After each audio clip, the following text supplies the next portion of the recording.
Arakan Rohingya salvation army 7 তারিখ এবং 8 তারিখে রাখাইন বিদ্রোহী এর ওপর হামলা করেছে। এই যুদ্ধ সম্পর্কে সম্পূর্ণভাবে ব্যাখ্যা করা হয়েছে। আরকা রোহিঙ্গা সালভেশন আর্মি, যার আরেকটি নাম ARSA special operation force ASOF army, তাদের পক্ষ থেকে বলা হয়েছে,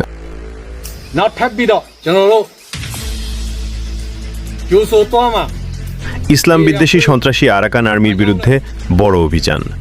আরাকান রোহিঙ্গা সালভেশন আর্মি আরাকানে বসবাসকারী সকল নিপীড়িত ও নির্যাতিত মানুষের অধিকার রক্ষা ও তাদের জন্য লড়াই করতে প্রতিশ্রুতিবদ্ধ।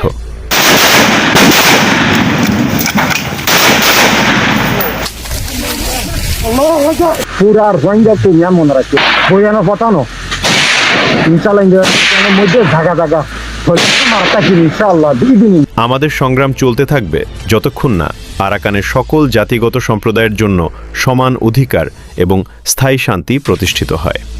বর্তমানে আরাকানের সন্ত্রাসী আরাকান আর্মি বিভিন্ন অপরাধের জন্য দায়ী, যার মধ্যে রয়েছে নির্যাতন, হত্যা, ধর্ষণ, গণহত্যা ইত্যাদি। তাদের বিরুদ্ধে আমাদের লড়াই চলবে এবং চলতেই থাকবে যতক্ষণ না এই অঞ্চলে সমান অধিকার ও স্থায়ী শান্তি প্রতিষ্ঠিত হয়। এই প্রেক্ষাপটে 8 মার্চ 2026 তারিখে ইসলাম বিদ্বেষী সন্ত্রাসী এই আরাকান আর্মির বিরুদ্ধে একটি সফল অভিযান পরিচালনা করা হয়।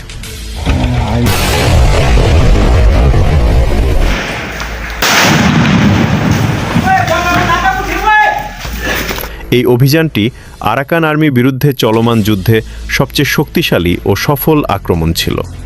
এই সংঘর্ষের মধ্যে আরএসএ 7 এবং 8 মার্চ একটি বিশেষ অভিযান পরিচালনা করে, যার সাফল্য ইতোমধ্যে স্পষ্ট।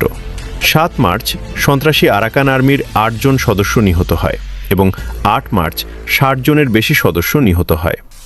এই অভিযানের সময় ড্রোন এবং রকেট লঞ্চার সহ বিভিন্ন ধরনের বড় অস্ত্র ও গোলাবারুদ উদ্ধার করা হয়। সন্ত্রাসী আরাকান আর্মি আমাদের অভিযান ও কার্যক্রম সবসময় অস্বীকার করে আসছে এবং মিথ্যা তথ্য ছড়িয়ে দিচ্ছে।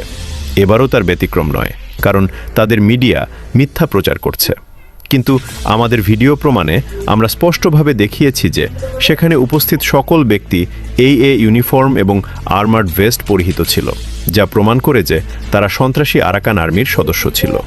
সেখানে কোনো বেসামরিক লোক জড়িত ছিল না। নিহত প্রত্যেক ব্যক্তি সশস্ত্র ছিল এবং ইউনিফর্ম পরিহিত ছিল। এই দাবির পক্ষে আমাদের কাছে সব ধরনের প্রমাণ। Rohingya RFR Bangla news, Mohammad Fahim.